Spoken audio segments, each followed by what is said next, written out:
mis queridos hermanos, Sí, ahí está bien. que Dios esté con cada uno de ustedes en este día. Amén. En este momento que la situación se ha complicado un poquito más aquí en el país y en el mundo, ¿verdad? Pero nosotros sabemos que así es, la situación se va a ir complicando un poquito más. Y el estudio de esta mañana es un estudio que yo creo que es muy importante para cada uno de nosotros, especialmente, para que nosotros analicemos en nuestra vida en qué lugar estamos, para que analicemos en qué circunstancias nos encontramos, para que analicemos cuál es la situación en que nos encontramos como pueblo. Vamos a estudiar el capítulo 20 de Mateo y vamos a estudiar los versículos 1 al 16. Mateo capítulo 20, versículo 1 al 16. Mateo 20, capítulo 20 de Mateo, versículo 1 al 16. Y la palabra de Dios nos dice así. El reino de los cielos es semejante al dueño de una finca, que salió por la mañana a contratar trabajadores para su viña. Convino con ellos en que les pagaría el salario de un día y los envió a su viña. Como a las 9 de la mañana, salió y vio en la plaza a otros que estaban desocupados y les dijo: vayan también ustedes a mi viña y les pagaré lo que sea justo. Y ellos fueron. Cerca del mediodía volvió a salir y lo mismo hizo a las 3 de la tarde. Y cuando salió cerca de las 5 de la tarde, halló a otros que estaban desocupados y les dijo: ¿por qué se han pasado todo el día aquí sin hacer nada? Le respondieron: es que nadie nos ha contratado. Él les dijo: vayan también ustedes a la viña. Cuando llegó la noche, el dueño de la viña dijo a su mayordomo: llama a los trabajadores y págales su jornal. Comienza por los últimos y termina por los primeros. Los que habían llegado cerca de las 5 de la tarde pasaron y cada uno recibió el salario de un día de trabajo. Cuando pasaron los primeros, pensaron que recibirían más, pero cada uno de ellos recibió también el salario de un día de trabajo. Al recibirlo, comenzaron a murmurar contra el dueño de la finca. Decían: estos últimos han trabajado 1 hora y les has pagado lo mismo que a nosotros, que hemos soportado el cansancio y el calor del día. El dueño le dijo a uno de ellos: amigo mío, no te estoy tratando injustamente. ¿Acaso no te arreglaste conmigo por el salario de un día? Esa es tu paga, tómela y vete. Si yo quiero darle a este último lo mismo que te doy a ti, ¿no tengo el derecho de hacer lo que quiera con lo que es mío? ¿O acaso tienes envidia porque yo soy bueno? Así que los primeros serán los últimos y los últimos serán los primeros. Esta parábola es una parábola que nos trae un gran mensaje para nosotros hoy. Y yo creo que en el momento en que nosotros nos encontramos, en este momento de la historia que nosotros nos encontramos, esta parábola nos trae un mensaje que nos debe hacer meditar profundamente. La parábola empieza con la palabra porque. Y cuando el Señor dice porque, es porque Él quiere, Él quiere afirmar o quiere dar a reconfirmar, confirmar, o reafirmar y confirmar lo que viene diciendo antes. Así que la parábola es como resultado de lo que Jesús viene diciendo. Y lo que Jesús viene diciendo es del capítulo 19 y los versículos 28 al 30. Cuando Pedro dice en el 27 que Pedro le dijo: aquí nosotros le hemos dejado todo y te hemos seguido, ¿qué pues tendremos? Eso es lo que Pedro le está preguntando. Señor, nosotros lo hemos dejado todo Y nosotros te hemos seguido. Hemos dejado familia, hemos dejado todo lo que teníamos, los trabajos, todo lo que tenemos, lo hemos dejado y te hemos seguido. ¿Qué pues tendremos? Y Jesús le dijo, de cierto os digo, en la regeneración, cuando el Hijo del Hombre se siente en el trono de su gloria, vosotros que me habéis seguido, os sentaréis sobre 12 tronos para juzgar a las 12 tribus de Israel. Y cualquiera que haya dejado casas, o hermanos, o hermanas, o padre, o madre, o esposa, o hijos, o tierras por mi nombre, recibirá 100 tantos y heredará la vida eterna.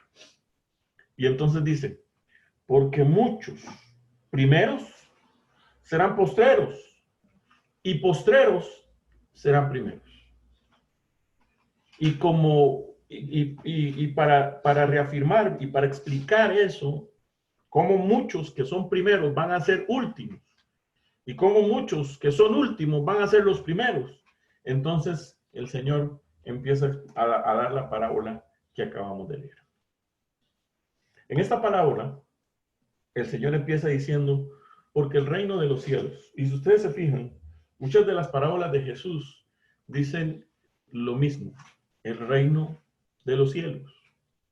Lo que Jesús quiere dar a entender aquí, de una forma especial, es que la forma como se enseña o la forma como se concibe aquí en la tierra las cosas son muy diferentes a la forma como se entienden y se conciben en el reino de los cielos.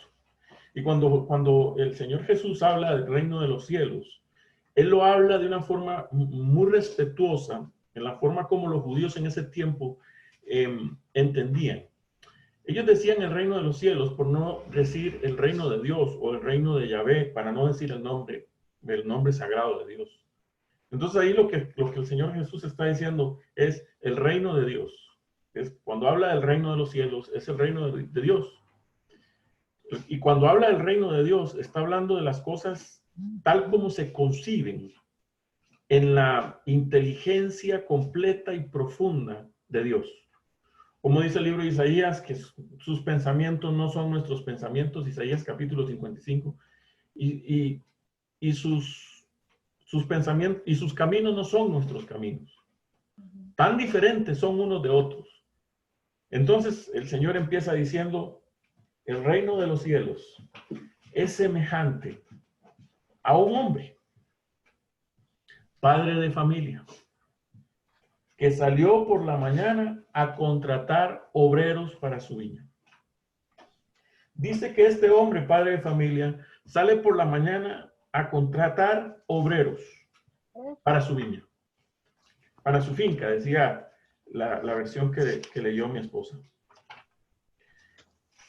Él trata de contratar obreros y sale tempranito a contratar obreros para su viña.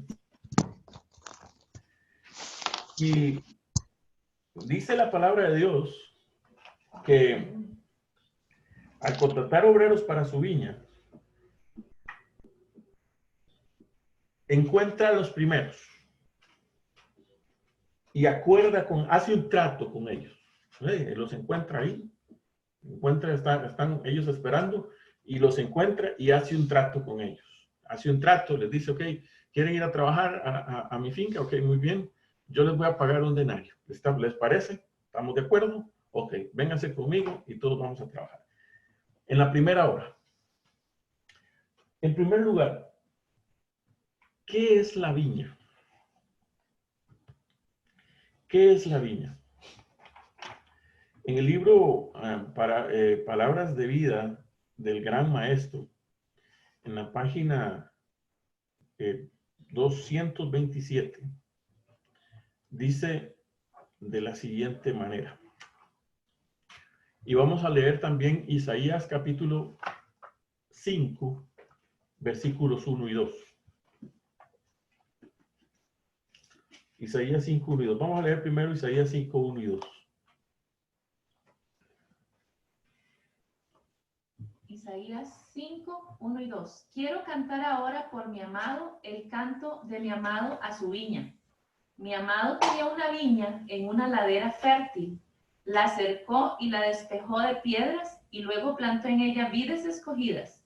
En medio del campo levantó una torre y además construyó un lagar. Esperaba que su viña diera buenas uvas, pero dio uvas silvestres.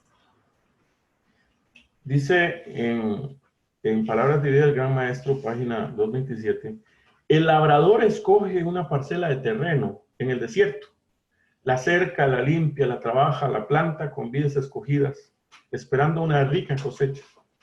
Espera que este terreno, en su superioridad con respecto al desierto inculto, la honre, mostrando los resultados de sus cuidados y los afanes con que los cultivó. Así Dios había escogido a un pueblo de entre el mundo para que fuera preparado y educado por Cristo.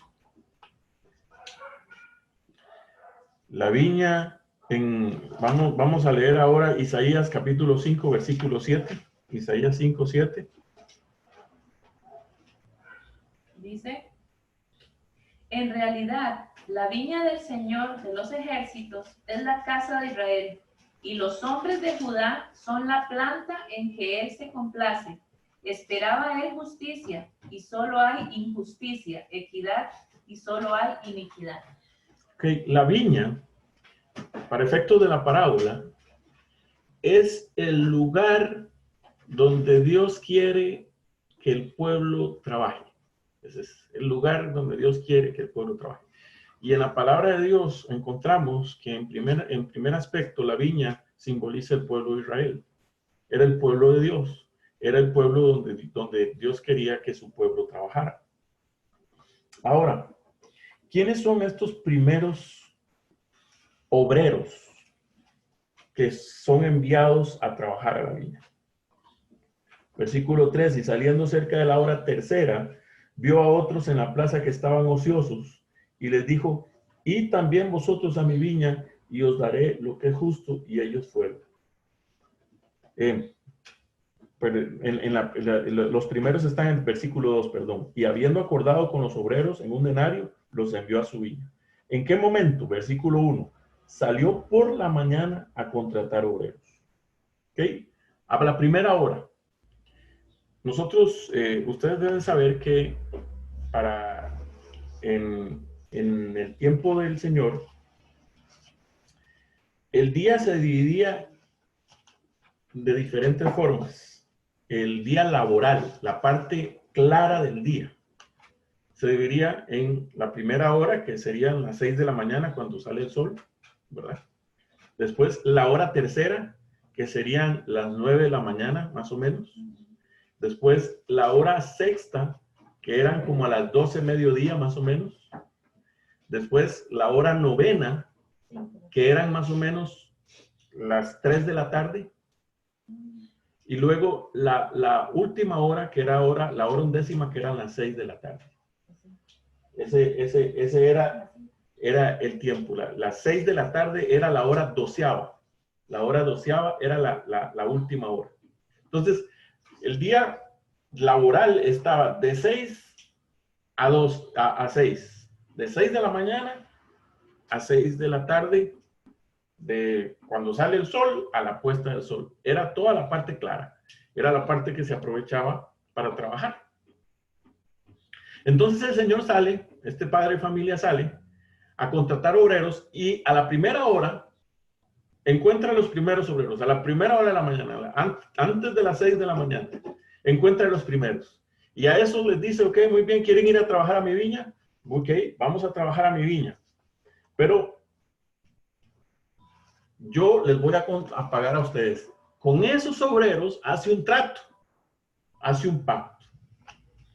Ahora, ¿quién es estos primeros obreros en los cuales Dios hizo un pacto? Si nosotros vemos en la palabra de Dios, nos vamos a dar cuenta que la mañana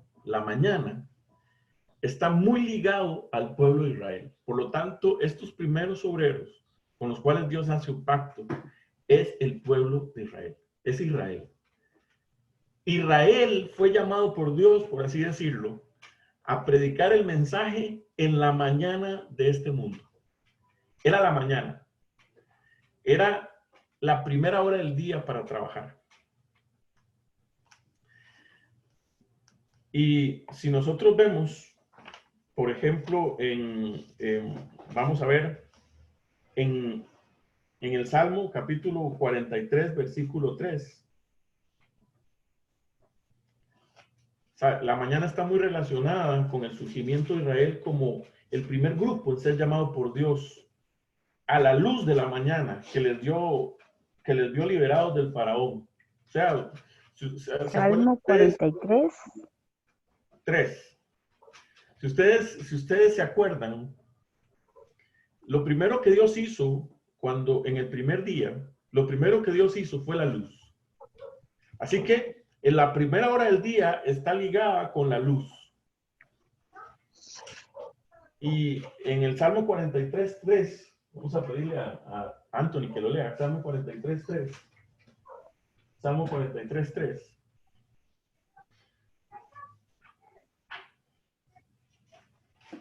Y después Brian, Isaías 49, 6. Isaías 49, 6. 43, 3. Envía tu luz y tu verdad. Estas me guiarán, me conducirán a tu monte santo y a tus tabernáculos. Noten ustedes que la luz y la verdad, envía tu luz y tu verdad. La luz y la verdad están íntimamente ligadas con lo que Dios envió al pueblo de Israel. Isaías 49, 6. Dice, poco es para mí que tú seas mi siervo para levantar las tribus de Jacob y para que restaures el remanente de Israel. También te di por luz de las naciones, para que seas mi salvación hasta lo postrero de la tierra. ¿Ok? Así que Dios dio a Israel como la luz de las naciones. Así como en la primera hora del día sale el sol, ilumina el mundo, así Dios dio a Israel a las naciones como luz para alumbrar en medio de las tinieblas. Si ustedes se acuerdan, el primer día de la semana, cuando Dios hizo el mundo, la tierra estaba desordenada y vacía y estaba oscura. Y lo primero que Dios dio fue la luz. Esa luz fue la que iluminó. Ahora, espiritualmente hablando, Dios envía a su pueblo Israel, viniendo de una oscuridad, porque habían estado esclavos. Dios los saca de Egipto y los saca por la mañana. Ustedes dicen, si ustedes leen el relato del libro de Éxodo, cuando Dios saca a Israel de Egipto, ustedes se van a dar cuenta que fue en las primeras horas de la mañana que Dios los sacó de Egipto. Fue la mañana del mundo. Israel, su pueblo, Dios lo saca con su poder. Y en la mañana del mundo Dios saca a Israel. Pero qué triste, porque Israel, llamado por Dios para ser luz de las naciones, llamado de las tinieblas a su luz admirable, para ser un pueblo santo, un pueblo apartado, a través del tiempo, Israel se fue apartando de Dios. Y así como Dios lo llamó por la mañana, también fue en una mañana en que Israel rechazó a Dios y dejó de ser aquellos obreros que Dios había llamado. Por lo tanto, Dios se vio en la necesidad de salir a contratar a más obreros, porque él veía que la tarea no se iba a lograr con ese grupo, porque el grupo se había apartado del camino. En Marcos capítulo 11, versículos 12 al 14, dice de la siguiente forma, Marcos 11, 12 al 14, vamos a pedirle a Galicia que lo lea. Bueno, a mi esposa, Marcos 11, 12 al 14. 12 al 14. Dice, al día siguiente, cuando salieron de Betania, Jesús tuvo hambre. Al ver de lejos una higuera con hojas, fue a ver si hallaba en ella algún higo. Pero al llegar no encontró en ella más que hojas, pues no era el tiempo de los higos. Entonces Jesús le dijo a la higuera, que nadie vuelva a comer fruto de ti. Y sus discípulos lo oyeron. Ahora los versículos 20 y 21. A la mañana siguiente, cuando pasaron cerca de la higuera, vieron que ésta se había secado de raíz. Pedro se acordó y le dijo, mira, maestro, la higuera que maldijiste se ha secado. Ahora noten, a la mañana siguiente, nosotros podemos encontrar aquí la relación entre la mañana con Israel y también con la higuera estéril. Cuando Jesús encontró la higuera y buscó en ella algo y no halló nada, fue en la mañana de un día lunes del año 31, antes de la Pascua, en el día después de la entrada triunfal. Según lo registra Mateo 21, 18. Ustedes leen Mateo capítulo 21, versículo 18. Ajá, Mateo 21, 18. Y Marcos capítulo 11, versículo 20. Marcos 11, 20. Mateo 21, 18 dice, cuando Jesús volvió a la ciudad por la mañana, tuvo hambre. Ok. En un día después, 24 horas después, por la mañana tuvo hambre y vio la higuera. 24 horas después, a la siguiente mañana, en Marcos 11, 20, ¿qué dice? Y pasando por la mañana vieron que la higuera se había secado desde las raíces. Es decir, en la mañana del martes, el día después de la purificación del templo, desde la mañana del lunes, a los discípulos habían tenido más oportunidades de ser testigos. Porque lo que habían visto antes del asunto de la higuera es la obstinación de los dirigentes judíos contra Jesús. Y entonces Jesús, les presenta el asunto de la higuera para que vean una metáfora, para que vean una parábola entre la higuera y el pueblo de Israel. Para que vean la relación que existe entre la higuera y el pueblo de Israel. Y esto bastó un día, de una mañana a otra mañana. Qué interesante, mis queridos hermanos.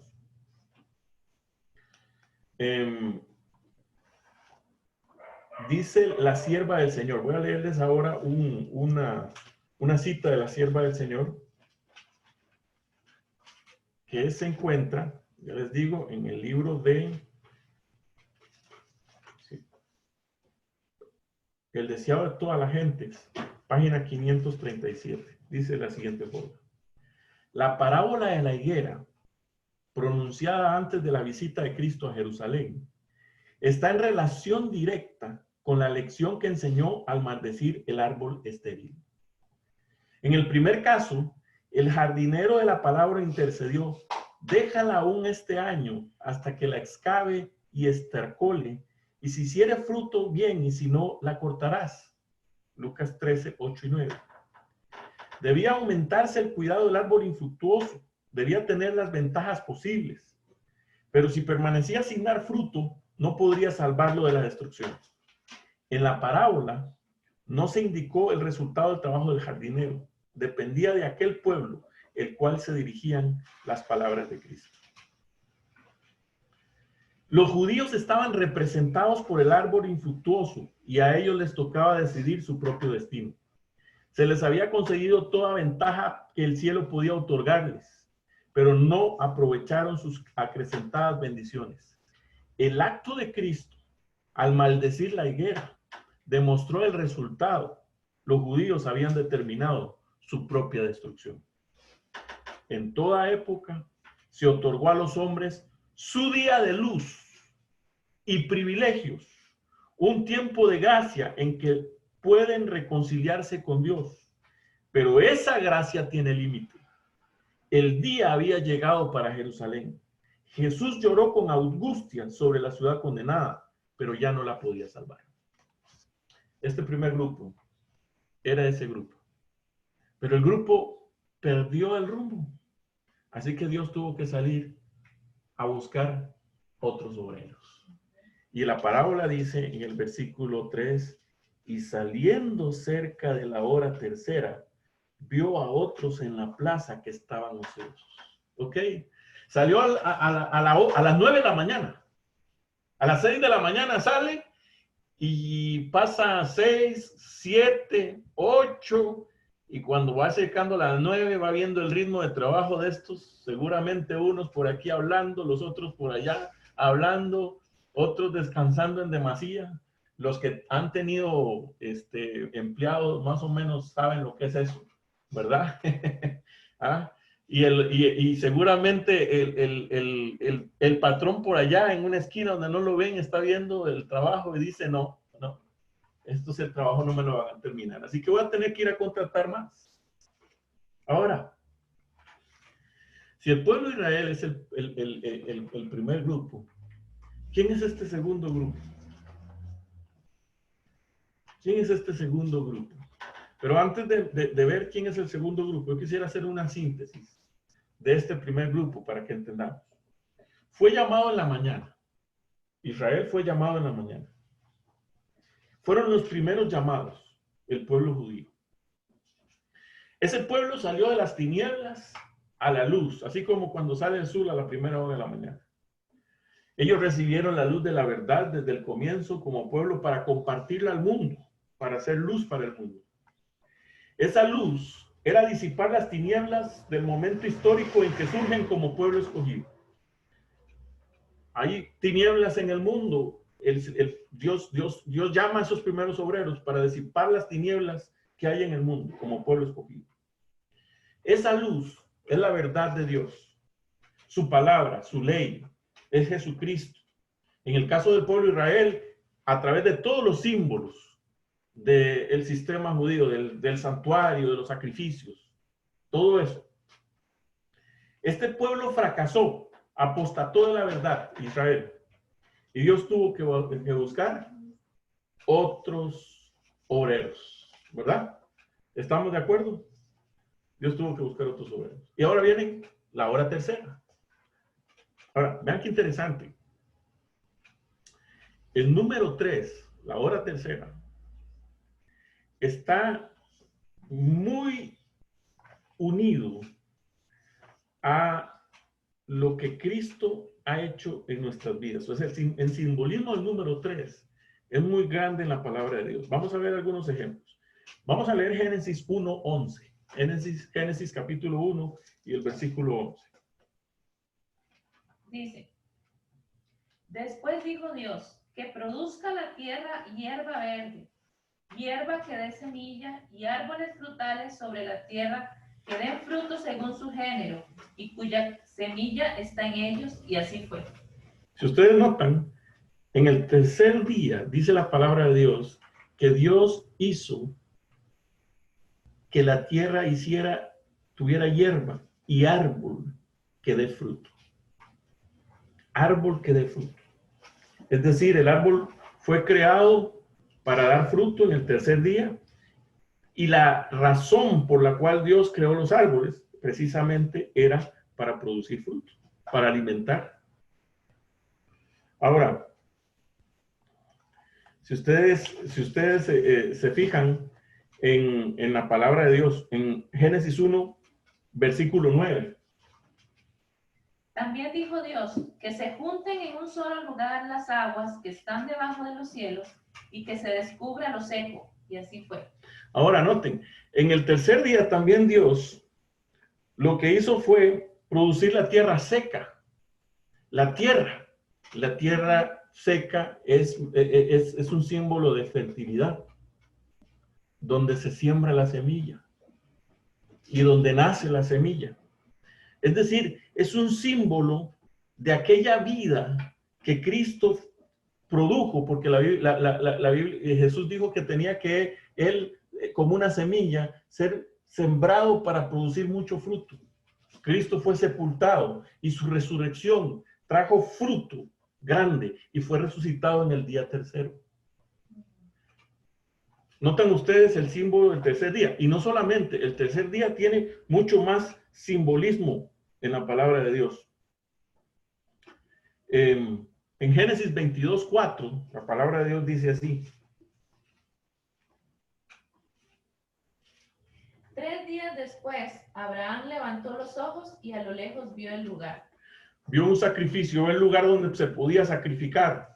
3 días después, así como Cristo resucita en el tercer día. Y vamos a ver en Marcos capítulo 15, versículo 25. Marcos 15, 25. Y vamos a ver Lucas capítulo 23, versículos 22 y 23. Lucas 23, 22 y 23. Marcos 15. Marcos 15, 25. Lucas Marcos 15:25 dice, cuando lo crucificaron eran las 9 de la mañana. La hora tercera. A la hora tercera, cuando lo crucificaron. Y en Lucas 22, 23, 22 y 23, Cristo fue crucificado a la hora tercera. Lucas 23, 22 y 23. Y 23, 22 y 23, ahí. Él les dijo por tercera vez, pues qué mal ha hecho este. 3 veces le dijo Jesús qué mal había hecho. Y ahora miren algo más interesante aún. En Hechos, capítulo 2, versículo 1 al 4, cuando la iglesia cristiana recibió el poder de Dios, la lluvia temprana, para dar el evangelio, ¿a qué hora era? Lucas, Hechos 2, 1 al 4. Hechos 2, 1 al 4. 1 al 4. Cuando llegó el día de Pentecostés, todos ellos estaban juntos en el mismo lugar. De repente un estruendo como de un fuerte viento vino del cielo y sopló y llenó toda la casa donde se encontraban. Entonces aparecieron unas lenguas como de fuego que se repartieron y fueron a posarse sobre cada uno de ellos. Todos ellos fueron llenos del Espíritu Santo y comenzaron a hablar en otras lenguas según el Espíritu los llevaba a expresarse. Ajá. ¿Y qué hora era? Versículo 15. 15. Contra lo que ustedes suponen, estos hombres no están borrachos, pues apenas son las 9 de la mañana. Eso es la hora tercera del día. A la hora tercera del día es llamado, es derramado el Espíritu Santo a la hora del sacrificio, el primer sacrificio de la mañana. Es derramado el Espíritu Santo para que el pueblo de Dios predicara. Y no solamente, el número 3 está completamente, profundamente simbolizado. Si no vamos a leerlo, pero si ustedes leen Hechos 10, capítulo 10, versículo 11, ustedes se van a dar cuenta que cuando Pedro va tiene hambre, sube al lugar donde recibe la visión, es precisamente la hora tercera. Y no solamente eso, Cornelio envía 3 hombres para que busquen a Pedro y vengan a su casa a predicarle el evangelio. Y no solamente eso, el lienzo baja 3 veces, 3 veces. Y no solamente eso, 3 eventos se dieron en el momento que indicaba el cese de Israel como pueblo de Dios para ser como obrero de su viña y el llamado de estos nuevos obreros. 3 eventos se dieron: el apedramiento de Esteban, que selló el rechazo del pueblo de Israel a Jesús como el Mesías al concluir las 70 semanas, la conversión de Saulo para que inicie la predicación al pueblo gentil, y la visión de Pedro, donde se le ordena incluir a los gentiles en el pueblo de Dios. Así que, ¿estamos claros quién es este pueblo de la hora tercera? Es la iglesia cristiana. Es el pueblo cristiano que Dios llama y que Dios basa ese pueblo en un remanente de Israel, que es el pueblo de Israel.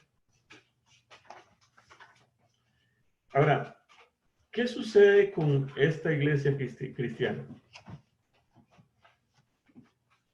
En primer lugar, este grupo de la hora tercera fue llamado con el propósito específico, con un propósito específico, así como el primer grupo fue llamado con un propósito específico. Ahora Dios contrata a este grupo con un propósito específico. ¿Cuál era ese propósito?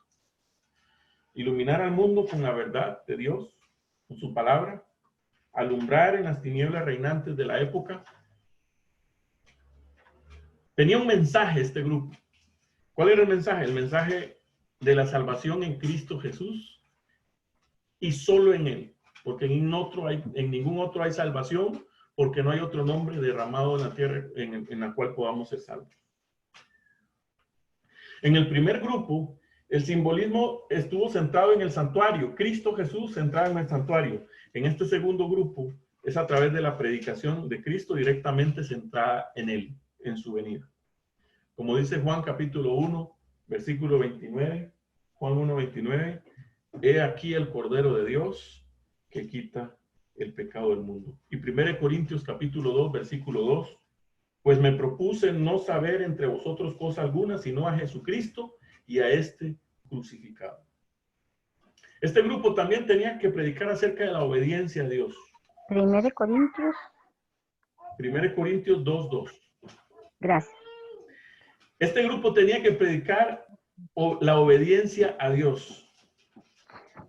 En el primer grupo, Dios les había dicho en Éxodo capítulo 19, versículos 5 y 6, ahora pues, si diereis oído a mi voz y guardareis mi pacto, vosotros seréis especial tesoro sobre todos los pueblos, porque mía es toda la tierra.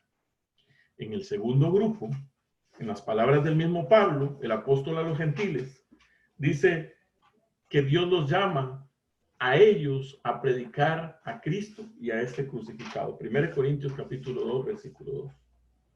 También este grupo tenía que pasar de la luz, de las tinieblas a la luz, de la mentira a la verdad, de cortar relaciones con las costumbres paganas y prácticas paganas, a ir a la obediencia de la ley y la palabra de Dios. En el primer grupo, al salir de Egipto, al dejar atrás las costumbres paganas que ellos habían aprendido allá en todos los años en que estuvieron en esclavitud en Egipto, cuando fueron liberados, Dios les presentó una forma nueva de vivir. Jeremías capítulo 10, versículo 2 y 3, dice así, Jeremías 10, 2 y 3. 2 y 3. Uh-huh. Así ha dicho Jehová, no sigan las enseñanzas de las naciones, ni tengan temor de las señales del cielo, aun cuando las naciones las teman. Mantienen costumbres que no sirven para nada, porque en el bosque cortan un árbol y un artífice le da forma como un buril. Qué interesante. Lo que Dios le dice al pueblo de Israel, al primer grupo, es que no tenían que contaminarse con las costumbres paganas de los pueblos aledaños. Y ahora este segundo grupo, al salir del Egipto espiritual, Dios también los llama a ellos a que se mantengan aparte de las costumbres paganas. Y viene la iglesia cristiana sale a predicar el mensaje. Salen. ¿Se acuerdan ustedes en el Pentecostés, los primeros que fueron llamados ahí? 3,000 se hicieron cristianos y siguieron. Este es el segundo grupo. Pero ¿qué pasó con este grupo finalmente? La iglesia cristiana, ¿qué pasó con ellos? Fue pasando el tiempo y al igual que en el primer grupo, empezaron a meter dentro de ellos costumbres paganas. Finalmente se unieron a los paganos. Y la iglesia cristiana, la iglesia que Dios había llamado para dar el mensaje al mundo, finalmente, en su mayoría, con muy pocas excepciones, apostató. Entonces Dios se vio en obligación a salir.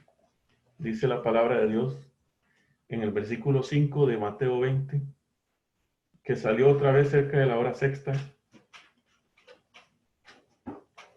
a contratar otra vez. Ahora, ¿quién es este grupo de la hora sexta? El grupo de la hora sexta es el mediodía. Es a la hora al mediodía fue que ya él salió a contratar. Porque vio que ya ni el primero ni el segundo grupo iban a terminar la tarea del día. Y entonces al mediodía él sale a contratar. En el mediodía es en el momento cuando la luz está brillando más, el sol está brillando más. Y si ustedes se dan cuenta, y es muy interesante, si ustedes lo leen, aquí yo tengo todas las citas, son muchísimas citas, pero les voy a leer nada más un par de ellas.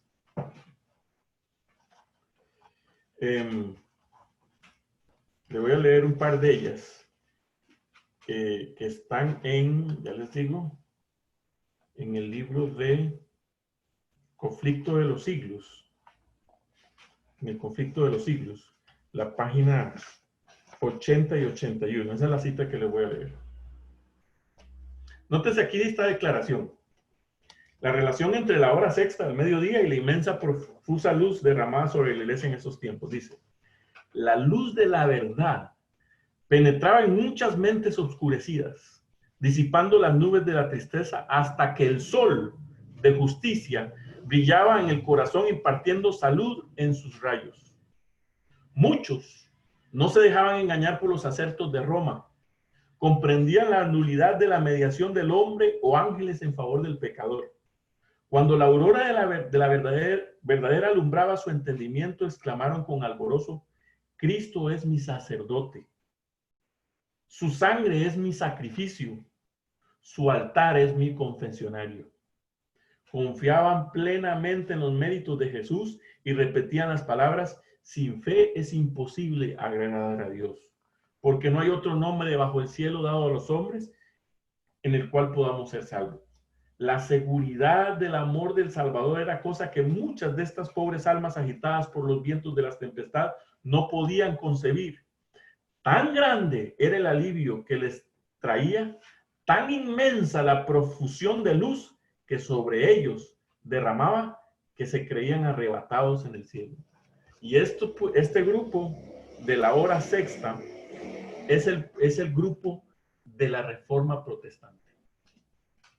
Ese fue el grupo que Dios llamó, la Reforma Protestante, para predicar ese mensaje. Primero Dios llama a Israel, luego a la iglesia cristiana y ahora la Reforma Protestante, la hora sexta. Pero noten ustedes, ya el día se está acabando. Ya el fin está llegando. Y entonces llama a la hora sexta el Señor a este grupo. Y ustedes se acuerdan de Wycliffe, se acuerdan de Lutero, se acuerdan de los grandes Calvino, Savonarola y los grandes reformadores. Se acuerdan de los lombardos, se acuerdan de aquellos grandes reformadores que estuvieron en eso. Miren ustedes, estoy leyendo otra vez aquí del Conflicto de los Siglos.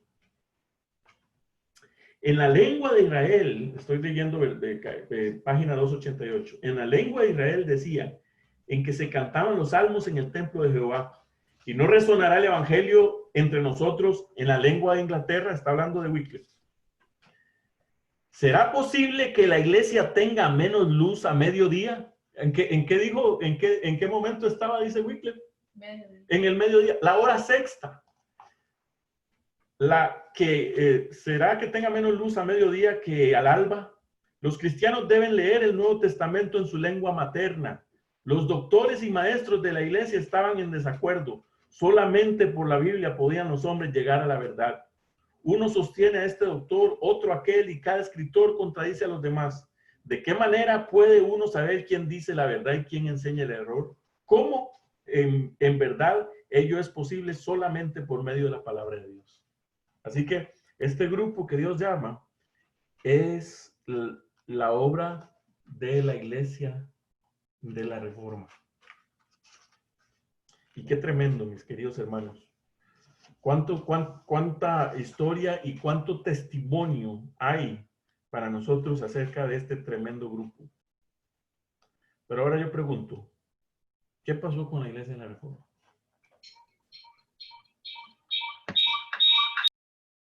¿Qué pasó con la iglesia de la Reforma? Igualmente, Dios vio que por medio de este grupo no se podía terminar la tarea. Porque resulta que así como la iglesia cristiana, a través del tiempo y a través de los siglos, hicieron convenios con el paganismo, así como Israel, como los primeros llamados, a través del tiempo, penetraron las costumbres paganas dentro del pueblo. Y así como la verdadera doctrina se empezó a disipar porque la espiritualidad de esos pueblos se fue corrompiendo. La iglesia cristiana, a través del tiempo, y nosotros vamos al siglo III después de Cristo, 300 y resto, con Constantino, cómo penetró el paganismo dentro y cómo ese montón de doctrinas empezaron y cómo nació dentro de la misma iglesia el sistema que iba a ir en contra del Señor, el papado, el campeón del anticristo. Y cómo surgió todo eso. Dios levanta ahora el pueblo de la reforma para vindicar, para reformar todo esto. Y ahora las iglesias de la reforma, conforme iba pasando el tiempo, empezaron a corromperse también. Todas estas iglesias reformadas que habían nacido para reformar de todo lo que el papado había hecho durante tantos años, tantos siglos, por más de 1260 años, estas mismas iglesias también empezaron a decaer y empezaron a apostatar. Entonces Dios tiene que verse en la necesidad de salir otra vez a contratar en la hora sexta y novena, en la hora novena. Ahora, ¿quién es este grupo de la hora novena? ¿Y por qué es necesario un cuarto grupo? La hora novena es más o menos, ¿qué hora?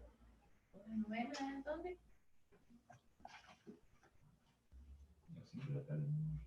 Versículo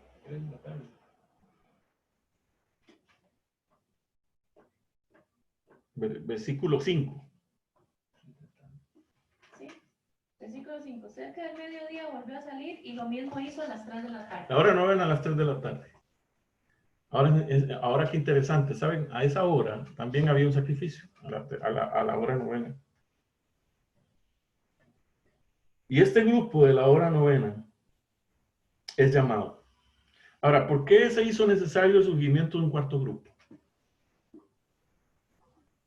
Porque la iglesia conformada por el tercer grupo, los obreros de la viña, los reformadores, los valtenses, hasta Miller, cayó en tiempo de apostasía de la fe. Y así como habían caído los demás grupos. Ahora, ¿cuál era el origen de esta apostasía, de este tercer grupo? ¿Cuál fue el origen? ¿Cómo empezó a apartarse del evangelio? Conformándose a las prácticas del paganismo para facilitar a los paganos la aceptación del cristianismo. El apóstol Pablo dice en el libro de 2 Tesalonicenses, capítulo 2, versículo 7, que ya estaba obrando en su tiempo el misterio de la iniquidad. Mientras aún vivían los apóstoles, la iglesia permaneció relativamente pura. Pero hacia fines del siglo II, la mayoría de las iglesias asumieron una nueva forma. La sencillez primitiva desapareció y entró insensiblemente un sistema pagano. Y nosotros podemos ver que a través de toda la historia se va repitiendo cíclicamente. Dios llama a un grupo, ese grupo es llamado para alumbrar la oscuridad que existe en su tiempo, y ese grupo con el tiempo vuelve y cae en apostasía. Y Dios se ve en la necesidad de buscar otro grupo, y así sucesivamente. Ahora, este grupo de la hora novena definitivamente es la iglesia adventista. Es la iglesia adventista del séptimo día. ¿Por qué? Porque fue la iglesia que Dios levantó como resultado de la apostasía de las iglesias de la Reforma. Fue la iglesia que Dios levantó para predicar el mensaje de Apocalipsis 14, el mensaje del tercer ángel, y para llamar a los que estaban allí a recibir la verdad y a salir de Babilonia. Fue la iglesia que Dios levantó para darle al mundo la advertencia de no recibir la marca de la bestia y no beber el vino de la fornicación que estas iglesias estaban bebiendo en este momento. Eran las iglesias reformadas, y que estaban bebiendo de la iglesia que había caído hace muchos años atrás durante 1260 años, mucho antes, después del siglo segundo y tercero después de Cristo. Y que no bebieran de ese vino. Fue la iglesia que Dios levantó para levantar la verdad. Fue la iglesia adventista del séptimo día. Y nosotros entendemos en el conflicto de los siglos, en la página 506 y 507 dice, los que recibieron la luz relativa al santuario, noten ustedes que cada vez es como esa luz que Dios va dando. Los que recibieron la luz relativa al santuario y a la inmutabilidad de la ley de Dios, se llenaron de alegría y admiración al ver la belleza de la armonía del conjunto de la verdad que fue revelado a esas inteligencias. Deseaba que esa luz, que tan preciosa les resultaba, fuese comunicada a todos los cristianos y no podían menos que creer que la aceptarían con gozo. Pero las verdades que no podían sino ponerse en desaveniencia con el mundo no fueron bienvenidas por muchos que profesaban ser discípulos de Cristo. La obediencia al cuarto mandamiento exigía un sacrificio ante el cual la mayoría retrocedía. Cuando se presentaban las exigencias del sábado, muchos arguían desde el punto de vista mundano diciendo, siempre hemos guardado el domingo, nuestros padres lo guardaron y muchos hombres buenos y piadosos han muerto felices observándolo. Si ellos tuvieran razón, nosotros también la tenemos. La observancia de este nuevo día de reposo nos haría discrepar con el mundo y no tendríamos la influencia sobre él. ¿Qué puede esperar hacer un pequeño grupo de observadores del séptimo día contra el mundo que guarda el domingo? Con argumentos semejantes procurarían los judíos justificar la manera en que rechazaron a Cristo. Sus padres habían agradado a Dios presentando ofrendas y sacrificios. ¿Por qué no alcanzarían los hijos salvación siguiendo el mismo camino? Así también en días de Lutero, los papistas decían que los cristianos verdaderos habían muerto en la fe católica y que por consiguiente esa religión bastaba para salvarse. Este modo de argumentar iba a resultar un verdadero obstáculo para todo progreso en la fe y en la práctica de la religión. Noten ustedes la forma de argumentación de todos los grupos. Es de que los primeros decían, bueno, pero nosotros siempre hemos guardado el domingo, ¿cuál es el problema? Grandes hombres de Dios, hombres santos, murieron guardando el domingo y fueron salvos guardando el domingo. ¿Y por qué nosotros ahora vamos a ser diferente a ellos? Lo mismo los judíos argumentaban diciendo, bueno, nuestros hijos crecieron haciendo sacrificios, yendo al templo, guardando la Torá y guardando todas las fiestas y todo esto. Ellos fueron salvos así. ¿Por qué nosotros no vamos a poder seguir así y ser salvos como los grandes hombres, como lo fueron Moisés, como lo fue Elías, como lo fueron los grandes hombres? Igualmente, en los días de Lutero, cuando Lutero les hablaba, los papistas les decían que grandes hombres de Dios habían muerto en la fe católica y fueron salvos. Por tanto, ellos también podían vivir en esa fe y ser salvos también. En ese momento fue que Dios llamó también al pueblo adventista. Y las iglesias, esos eran los argumentos que les decían. Lutero murió guardando el domingo. Calvino murió guardando el domingo. Wycliffe murió guardando el domingo. ¿Por qué nosotros no vamos a ser salvos guardando el domingo? ¿Por qué tenemos que guardar el sábado? Dios, por eso llamó a este grupo de la hora novena, la iglesia adventista del séptimo día. Este era el grupo que Dios había llamado y ahora la luz que se venía dando desde el momento de Israel, la iglesia cristiana, la iglesia de la Reforma, y ahora la luz que Dios le daba a este grupo era una luz maravillosa para alumbrar el mundo con su gloria. Pero ¿por qué razón Dios ahora, a la hora 11ª, una hora antes de que termine el trabajo, una hora antes, porque si ustedes se fijan, el padre sale a contratar obreros cada 3 horas, si ustedes se fijan, ¿verdad? Primero a los de la primera hora, a los de las 6 de la mañana, luego a las 9 de la mañana, luego a las 12, luego a las 3 de la tarde. Pero a las 5 de la tarde, una hora antes, a la hora 11ª, sale. ¿Por qué razón una hora antes sale a buscar más obreros? ¿Por qué creen ustedes que Dios sale una hora antes? este padre sale a contratar obreros una hora antes. Pero antes de ver por qué razón sale una hora antes, vean qué interesante el cuadro que se da en la parábola. Dice, versículo 10 en adelante.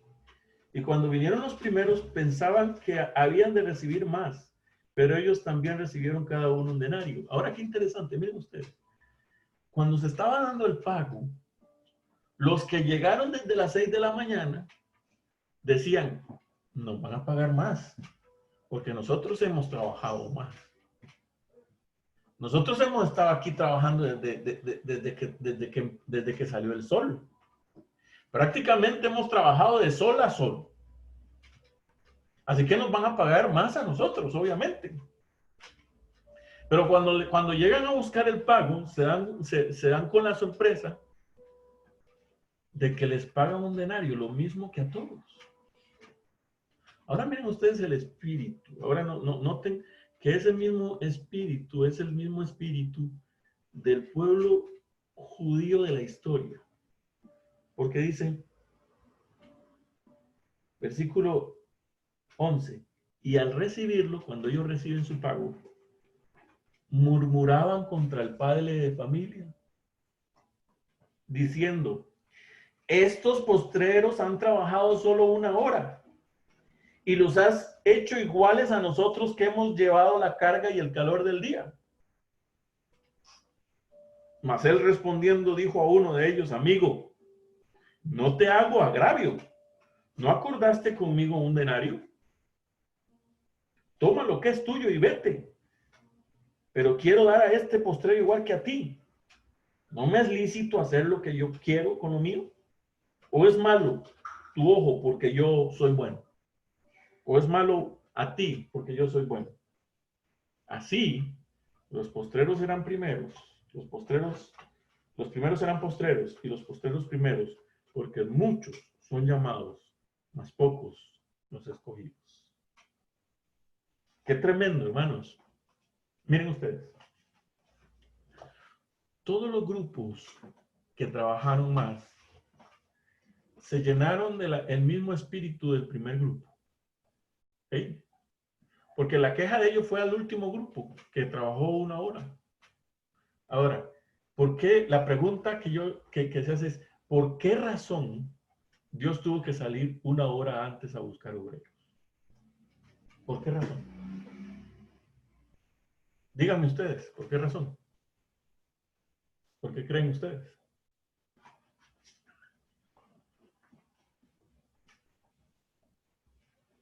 Porque era mucho la mies. Ajá. Porque el tiempo se acaba, eso. Se está acabando el tiempo. No hay obreros. Porque era mucha la mies y los obreros son pocos, pero él había contratado obreros desde la primera hora. Pero estos últimos, al igual que los primeros y los segundos y los terceros, vuelven a fallarle al Señor nuevamente y dejan de hacer su obra y empiezan a perder el tiempo y empiezan a entretenerse, al igual que mencionaste al inicio, como pasa usualmente en las empresas, ¿no? El jefe tuvo que ir a buscar otra vez, casi finalizando el tiempo, porque definitivamente este último, quinto grupo también estaba fallando, igual que habían fallado los primeros grupos. Dios se ve en la necesidad de buscar otros obreros, porque sí, la mies es mucha. Y porque los grupos a los cuales él había llamado no iban a terminar la obra. Ahora, ¿eso qué nos dice a nosotros? Mis queridos hermanos, la iglesia adventista no va a terminar la obra. Y cuando digo iglesia adventista, estoy hablando de nosotros. No estoy hablando de una institución, estoy hablando del pueblo adventista. Nosotros. Y ese grupo somos nosotros. Y Dios se ve en la necesidad de buscar otro grupo. Ese grupo no somos nosotros. Podemos ser parte de ese último grupo, como remanente. Pero ya no vamos a ser los primeros. Ya no vamos a ser los primeros llamados. Ahora nosotros vamos a ser los postreros. Y ojalá seamos de los postreros. Porque va a haber un grupo que va a ir a la cabeza, va a ir adelante. Ahora, noten algo importante aquí. Cuando Dios va llamando cada grupo, lo va llamando por un intervalo de 3 horas. Este grupo, Dios, faltando 1 hora, o sea, el otro grupo había trabajado solamente, ¿cuánto? Fue llamado a las 3 de la tarde, a las 5. Las 5, son 2 horas. Prácticamente tenía 2 horas de trabajo. Y Dios sale a llamar a este otro grupo. Ese grupo, ese último grupo, son otros más que Dios sale a llamar. Pero antes de saber quién es ese grupo que sale, o sus obreros de la hora 11, yo quisiera en primer lugar que viéramos por qué razón Dios tuvo que buscar otro grupo más, un grupo final. Número 1, porque al igual que los demás grupos, este grupo descuidó el no seguir la luz. Y la luz es la verdad. Y especialmente nosotros como adventistas del séptimo día, sabemos que la verdad que la iglesia adventista del séptimo día ha rechazado es la luz del mensaje del tercer ángel en verdad. Es el mensaje de la justificación por la fe. Y aquí voy a leer unas citas del Espíritu y Poesía. Se me ha mostrado que el espíritu del mundo está rápidamente cundiendo como levadura dentro de la iglesia. Estáis siguiendo al mismo camino del antiguo Israel. Se ve el mismo decaimiento de vuestra vocación sagrada que no se vio entre el pueblo escogido de Dios. Tenéis compañerismo con las obras infructuosas de las tinieblas. Nuestra concordia con los incrédulos ha provocado el desprecio de Dios. No conocéis lo que es para vuestra paz y velozmente os estáis siendo vedado. Vuestro descuido en no seguir la luz os colocará en una posición más desfavorable que la de los judíos, sobre los cuales Cristo pronunció un ay. Testimonios para la Iglesia, tomo 5, páginas 71 y 72. Así que, el primer paso, descuido en no seguir la luz. El segundo paso, el no mantener la peculiaridad como pueblo distintivo de Dios. No mantener la peculiaridad como pueblo distintivo de Dios. Y leo Primeros Escritos, página 227. La iglesia no es ahora el apartado y peculiar pueblo de Dios que era cuando los fuegos de la persecución estaban encendidos contra ella. Cuán empañado está el oro, cuán transmutado el oro fino. Vi que si la iglesia hubiese conservado siempre su carácter peculiar y santo, todavía permanecería en ella el poder del Espíritu Santo que recibieron los discípulos. Sanarían los enfermos, los demonios serían reprobados y echados, y la iglesia sería potente y un terror para sus enemigos. A menos que la iglesia contaminada por la apostasía se arrepienta y se convierta, comerá el fruto de sus propias obras hasta que se aborrezca a sí misma. Si resiste el mal y busca el bien, si busca a Dios con toda humildad y responde su vocación celestial en Jesucristo, si permanece sobre la plataforma de la verdad eterna y si por fe realiza los planes que han sido trazados a su respecto, ella será sanada.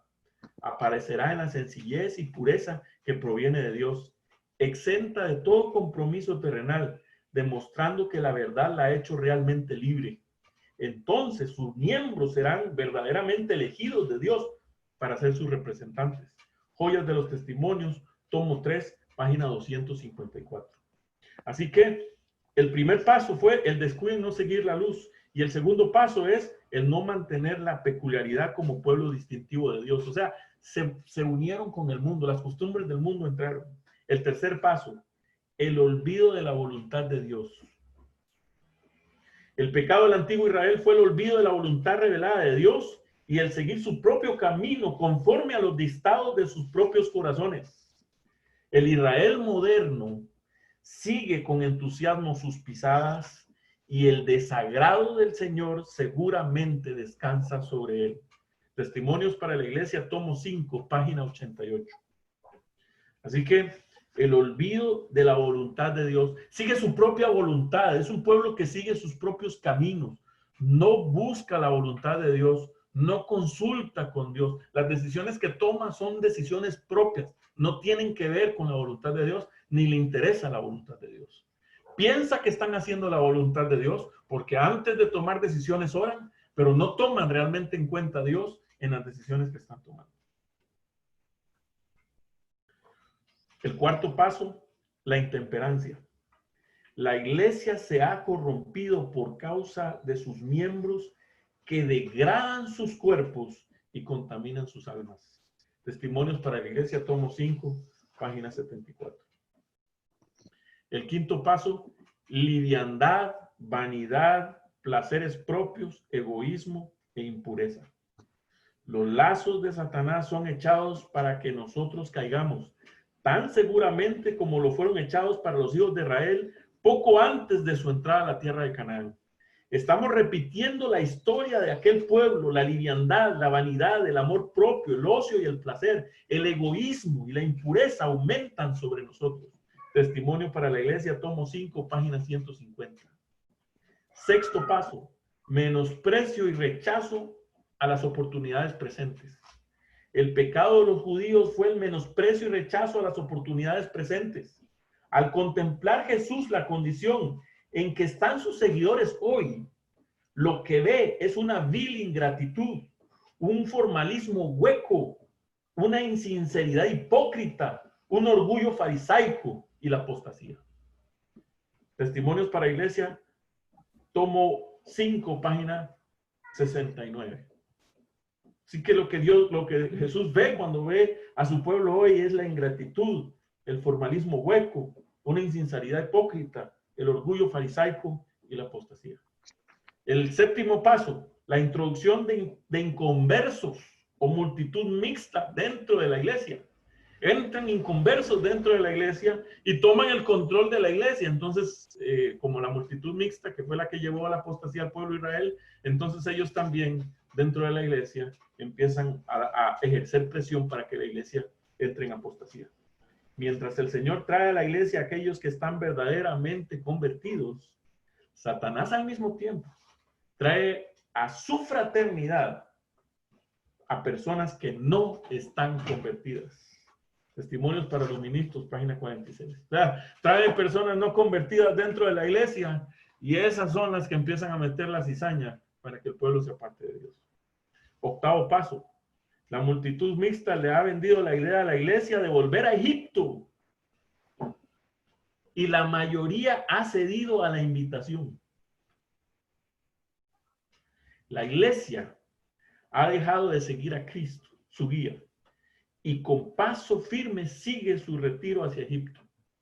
Sin embargo, son pocos los que se alarman y se asombran por su falta de espiritualidad. Testimonios para la Iglesia, tomo 5, página 201. El noveno paso, la ceguera de los dirigentes que los incapacita para saber cómo tratar la luz proveniente del cielo. Testimonios para los ministros, página 402. Pero cuando la luz ha venido a los que estaban en el centro de la obra, ellos no han sabido cómo tratarla. ¿Y cuál es el problema aquí? El problema es que el pueblo está habituado a seguir a sus dirigentes. Y ahora lo importante no es quién lo dice, sino no es qué se dice, sino quién lo dice. Entonces los hombres le dan importancia a quién lo dice y no qué se está diciendo. Eso es lo más importante. Décimo paso, el despilfarro y mal uso para beneficio personal de los bienes de Dios por parte de una administración no sabiamente espiritual. Dice la sierva del Señor, pero el corazón de la obra, el gran centro, ha sido debilitado por una mala administración por parte de hombres que no se han mantenido a la par de su director. Satanás ha distraído su dinero y sus capacidades por canales erróneos. Todo el cuerpo está enfermo y están desorientados. Testimonios para los ministros, página 397. 11º paso, sentimientos egoístas y principios falsos en el centro mismo de la obra. No encuentro descanso de espíritu. Una escena tras otra me es presentada en símbolos y no hallo descanso hasta que comienzo a escribir el asunto. En el centro de la obra, las cosas están modeladas de tal suerte que toda nueva institución sigue la misma conducta y la asociación general misma, la asociación general en sí misma está corrompiéndose con falsos sentimientos y principios. Testimonios para los ministros, página 539. Y finalmente, el 12º paso, los principios falsos que conducen a un ofuscamiento mental hacen que finalmente Dios se retire como se retiró de Israel. Y dice Testimonios para la Iglesia, tomo 5, página 48. Al descarriarse de Dios, el descarriarse de Dios produce dureza de corazón y ofuscamiento mental, reduciendo cada vez más la percepción de la verdadera condición en que se está, hasta que la gracia de Dios finalmente se retira, como lo fue de la nación judía. ¡Qué tremendo! Por esta razón, Dios se vio en la necesidad de ir a buscar un grupo más, ¿sí? Porque la mies es mucha, pero los obreros son pocos. Pero el Señor no había contratado pocos obreros. Fue porque los obreros que contrató no terminaron de hacer la obra que Dios les había encomendado hacer. Entonces Dios se vio en la necesidad de buscar más obreros para su viña. Ahora, ¿quiénes son este grupo de la hora 11ª? Y es aquí donde nosotros debemos de entrar a analizar quién es este grupo. Yo quiero hacer algo muy importante aquí. Este último grupo no es otra iglesia, porque Dios ahorita solo tiene una iglesia en la tierra, y es la iglesia adventista del séptimo día. No es otra iglesia, porque si fuera otra iglesia, no podría ser. La única iglesia que Dios tiene en este tiempo, en esta tierra, es la iglesia adventista del séptimo día. Y Dios ahora llama a unos obreros para reforzar la obra, porque ustedes notan que estos obreros están en su hora de trabajo, esas 3 horas de trabajo. Y faltando una hora, Dios inyecta un grupo para reforzar la obra que Él ve que estos obreros no van a poder terminar. Entonces, Dios llama a este grupo. Ahora, noten algo interesante. Hechos de los Apóstoles, página 91. Dice, Dios enviará a su viña a muchos que no han sido dedicados al ministerio por la imposición de manos. Cientos, sí, miles que han oído el mensaje de la salvación. Están todavía ociosos en la plaza. Noten que está hablando de la parábola que estamos diciendo. Están todavía ociosos en la plaza, cuando podrían estar empleados en algún ramo del servicio activo. A los tales Cristo les dice, ¿por qué estáis ociosos todo el día? Y añade, id vosotros a mi viña. ¿Por qué muchos más no responden al llamado? ¿Es porque se consideran excusados por el hecho de no predicar desde el púlpito? Ojalá entiendan que hay una obra que deben hacer fuera del púlpito por miles de consagrados miembros laicos. Así que Dios va a llamar a muchos que no están en el ministerio a hacer la obra. Ahora, noten lo que continúa diciendo. Dice, hermanos, si continuáis siendo tan ociosos y mundanos y tan egoístas como antes, Dios os pasará seguramente por alto y tomará a los que tienen menos cuidado de sí mismo, son menos ambiciosos de honores mundanales y no vacilarán como no vaciló su maestro en cuanto a salir al campamento cargado de oprobio. La obra será dada a quienes la acepten, la aprecien y entretejan sus principios con su experiencia diaria. Dios elegirá hombres humildes que traten de glorificar su nombre y de hacer progresar su causa, más bien que honrarse y favorecerse a sí mismo. Él suscitará hombres que no tengan tanta sabiduría mundanal, pero que estén relacionados con él, que busquen fuerza y consejo de lo alto. Testimonios para la Iglesia, tomo 5, página 436. ¿Quiénes son estos hombres humildes? Este grupo final. Ahora note. Habrá muchos. Ahora aquí ya está condensando quiénes son. Habrá muchos que saldrán de las filas del mundo, de las iglesias, aún de la Iglesia Católica, cuyo celo excederá en mucho a los que han estado hasta ahora en las filas para proclamar la verdad. Muchos que están en las filas del mundo, aún de la Iglesia Católica, cuyo celo excederá por mucho hasta ahora en las filas de los que están en las filas para proclamar la verdad. Por esta razón, los obreros de la hora 11 recibirán su denario. Estos verán la aproximación de la batalla y darán a la trompeta un sonido cierto. Cuando la crisis esté sobre nosotros, cuando venga el tiempo de calamidad, ellos avanzarán para ocupar la vanguardia. Adelante. Se ceñirán la armadura completa de Dios y exaltarán su ley. Se adherirán a la fe de Jesús y sostendrán la causa de la libertad religiosa que los reformadores defendieron con arduo trabajo y por el cual sacrificaron sus vidas. Mensajes selectos, tomo 3, página 441 y 442. Es tremendo, hermano, lo que está diciendo. Está diciendo que los que están en las filas del mundo, en las iglesias católicas, evangélicas, testigos de Jehová, mormones, que van a entrar en la última hora, esos tendrán más celo que el pueblo que está ahora.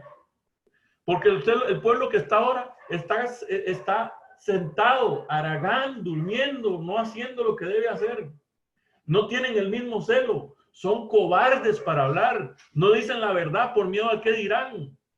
Ese pueblo no tendrá valentía. Dice, el fuerte clamor del mensaje del tercer ángel, precisamente el tiempo del cual escribió el profeta vendrá, y el fuerte clamor del tercer ángel que se escuchará en la tierra, su gloria iluminará el mundo, y el mensaje triunfará. Pero los que no anden en su luz no triunfarán. Ha llegado el solemne tiempo cuando los ministros deben llorar entre la entrada y el altar, exclamando: perdona, oh Jehová, tu pueblo, y no entregues al oprobio tu heredad. Es un tiempo en que, en vez de elevar sus almas con suficiencia propia, los ministros y el pueblo deben confesar sus pecados delante de Dios y el uno al otro. La ley de Dios ha sido invalidada, y aún entre los que defienden sus obligatorias demandas hay personas que quebrantan sus sagrados preceptos. La Biblia será abierta de casa en casa, pues hombres y mujeres hallarán acceso a esos hogares. Noten ustedes dónde terminará la iglesia, de casa en casa.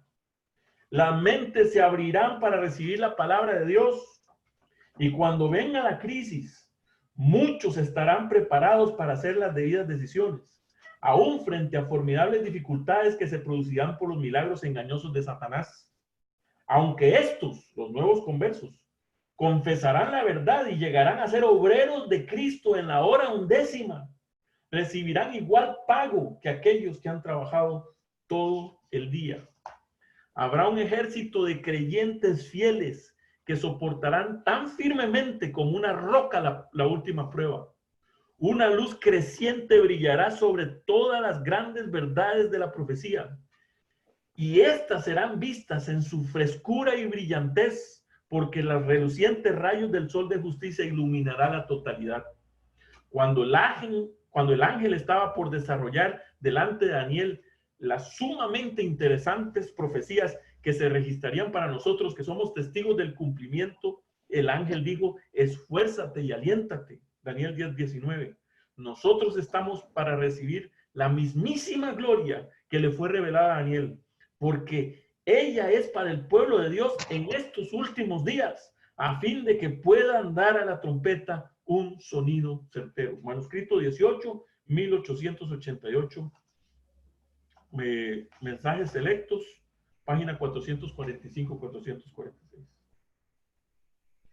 Qué tremendo, mis queridos hermanos. Ahora, ¿quién es este pueblo de la hora undécima? Es el último pueblo. Ahora noten, en la hora undécima, el Señor juntará una compañía que hoy está afuera en el mundo para servirlo a Él. Habrá un ministerio convertido. Ahora noten, qué interesante. Habrá un ministerio convertido. Quiere decir que ahora hay un ministerio que no está convertido. Y cuando habla de ministerio no está hablando solo de los pastores. Está hablando de todo el pueblo de Dios. Quiere decir que su pueblo aún no está convertido. Habrá un ministerio convertido. Aquellos que han tenido privilegios y oportunidades de llegar a ser inteligentes con respecto a la verdad y todavía continúan contrarrestando la obra de Dios que se debía haber completado, serán purgados fuera. Dios no acepta el servicio de ningún hombre cuyo interés está dividido. Él acepta el corazón entero o nada. Manuscritos Liberados, tomo 20, página 320. Estoy adolorida mientras veo tanto prejuicio y fariseísmo. Oh, que nuestros hermanos que ministran se ensanchen y no sean tan estrechos y cortos de vista. Muchas almas vendrán de otras iglesias denominacionales y a la hora undécima obedecerán toda la verdad, porque ellos no se han colocado en formación contra la luz del cielo, sino que se han mantenido fieles a toda la luz que tuvieron. Mientras que aquellos que han tenido grandes privilegios y oportunidades y no han vivido ni caminado en la luz, caerán fuera del camino. Su luz brillará cada vez menos y menos hasta que sus lámparas se apaguen por la necesidad del aceite de la gracia en sus vasos con sus lámparas. Carta 36, 1890, 1888, página 710. Tremendo, mis queridos hermanos. ¿Quién es este pueblo de la hora undécima? Es un De pueblo. todas las iglesias. Exactamente. Es un pueblo que está fuera ahora. ¿Saben qué nos dice eso, hermanos? Que nosotros como adventistas tiene que haber un despertar si queremos ser parte de ese pueblo. Aunque sea que vayamos atrás. Hay mucho pueblo que están en las iglesias, en el mundo, en las iglesias que están en Babilonia, en la iglesia católica, que cuando acepten esta verdad, tendrán mucho más celo que nosotros. Muchísimo más celo que nosotros. Bueno, nosotros somos adventistas y nosotros somos aquí el pueblo de Dios y entre adventistas mismos, como dicen aquí en Costa Rica, se pican unos a otros. Ah, es que yo estoy en la organización y yo estoy bien. Y, es que yo no estoy en la organización y no soy apóstata como tú. Tirándose entre ellos mismos y están en la misma condición. Los mismos grupos están en la misma condición. El Señor nos está llamando. Hay siervos de Dios en la iglesia adventista que están ahí luchando y hay siervos de Dios en muchos grupos que también están ahí luchando. Esos siervos de Dios se van a unir a esos siervos de Dios que va a traer, que van a ir adelante. Nosotros los vamos a seguir más bien. ¿Por qué? Porque van a aceptar la verdad. Y cuando acepten esta verdad, van a decir, bueno, pero esto es tan maravilloso, pero porque ustedes no lo dan como debe ser dado, con esa fuerza y ese poder. ¿Por qué razón? No entiendo. ¿Por qué no hablan como deben hablar? ¿Qué les falta? Coraje. ¿Qué es lo que no tienen? Celo. Celo santo por las cosas del Señor. Eso es lo que está pasando. Así que nosotros no podemos estar mirando allá a los hermanos de la organización y diciendo que nosotros estamos mejores, porque no estamos mejores. No estamos mejores. Estamos igual. Estamos en la misma lucha. Es más, nosotros, si supuestamente tenemos más conocimiento que ellos, somos deudores a ellos, debemos ir a ellos y predicarles también esa verdad que Dios nos está dando. Y también predicar esta verdad a tantas personas, mis queridos hermanos. Esta parábola nos pone en el lugar donde nosotros realmente estamos. Esta parábola nos pone en el lugar donde realmente nosotros estamos. No los que están desde la mañana, ni los que están desde las 9 de la mañana, ni los que están desde el mediodía, ni los que están desde las 3 de la tarde, ni los que están... No, todos recibirán el mismo pago. ¿Sabe cuál es ese pago? Es un denario. El denario era la moneda que se le pagaba a una persona por un día de trabajo. Pero el denario para nosotros es lo que eso signifique para nosotros. ¿Qué es? Es la salvación. La salvación. Por eso es que Dios le paga a todos por igual, porque no es por lo que yo haga, sino es por lo que Dios ha hecho por nosotros. El solo simple hecho de que Dios nos llame a trabajar en su viña y que nos dé lo que necesitamos para sobrevivir, solo ese hecho es algo que debería darnos, estar agradecidos, ir a trabajar por él. Pero aquí dice el Señor Jesús, el Señor dice en la parábola, porque los primeros serán postreros y los postreros primeros. Así que nosotros somos adventistas. Siempre hemos creído que somos primeros. Pero aquí la palabra nos dice que vamos a llegar a ser postreros. Y ojalá seamos, aunque sea postreros. Porque aquí no es quién está adelante o quién está atrás, porque el mayor es el que más sirve. Y los obreros de la hora undécima, cuando entren a dar ese mensaje, ellos van a ser mayores servidores. No van a estar pensando como muchos de nosotros y como los de los otros grupos, el pueblo de Israel, la iglesia cristiana, la iglesia de la Reforma, se contaminaron en su mente que querían tener puestos más altos. No se trata de eso. Se trata de estar en la obra, de dar el mensaje, de trabajar en la viña. Ahora, la pregunta hoy es, hermano, ¿qué estamos haciendo nosotros? ¿Qué estamos haciendo nosotros? Dios nos está llamando. ¿Será que estamos ociosos en la plaza? ¿Será que Dios hoy nos ha salido y nos está diciendo que vayamos a trabajar en la viña? O sea, no se trata de estar en una iglesia sentado escuchando temas. Eso no es lo que Dios nos ha llamado a hacer. No se trata de ir todos los sábados y reunirnos. Eso no es solamente lo que Dios nos ha llamado a hacer. Dios nos ha llamado a nosotros a hacer luz para el mundo, a dar un testimonio, a predicar un mensaje. Eso es lo que Dios nos ha llamado a nosotros. Y eso cae primeramente en mí. El Señor me llama a eso. Eso es lo que Dios quiere que hagamos. Eso es lo que Dios está llamando a que nosotros hagamos. Pregunta es, ¿qué estamos haciendo nosotros? ¿Estamos en la viña? ¿Estamos Pues ya vamos a terminar. predicando el mensaje? Ese es el llamado que Dios nos hace. Y yo quisiera quedar con ese llamado. Dice que él salía a la plaza y contrataba a los que estaban ociosos. ¿Sabe cuál es el problema del pueblo hoy en día? Precisamente es el ocio. Hay mucho pueblo ocioso y espiritualmente hablando estamos hablando de eso. El pueblo está ocioso, no hace absolutamente nada.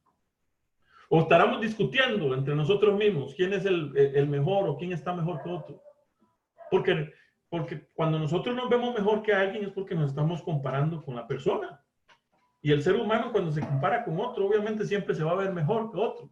Cuando un grupo se compara con otro es porque se ve mejor que el otro. Cuando una iglesia se compara con otro es porque se ve mejor que la otra. Pero cuando nosotros nos comparamos con quien debemos compararnos, que es con Cristo, cuando mi vida yo la comparo con la vida de Cristo, ahí es donde notamos la gran diferencia de lo que debemos de ser. Entonces, Dios nos está haciendo hoy un llamado. Hay un himno que se llama ¿Qué estás haciendo por Cristo? Mientras vida Él te da. ¿Qué estás haciendo por Cristo? Dios está buscando obreros para su viña. La mies es mucha, pero los obreros son pocos. Hay mucha mies. Y los obreros son pocos no porque Dios ha llamado a pocos, porque dice que muchos son los llamados. Pero pocos los escogidos porque muchos aceptan el llamado, pero no son escogidos porque Dios sabe de antemano que ellos no van a ser fieles al llamado. Así que son pocos los que son fieles al llamado. Entonces Dios está llamando ahora. Dios nos está llamando ahora. ¿Qué estás haciendo por Cristo mientras vida Él te da? Himno 397. El himno es el himno número 367. Himno número, no quiero lo poner. Himno número 367. Voy a ponerlo aquí.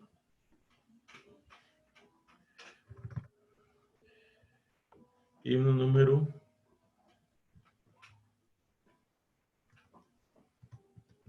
Y mientras estamos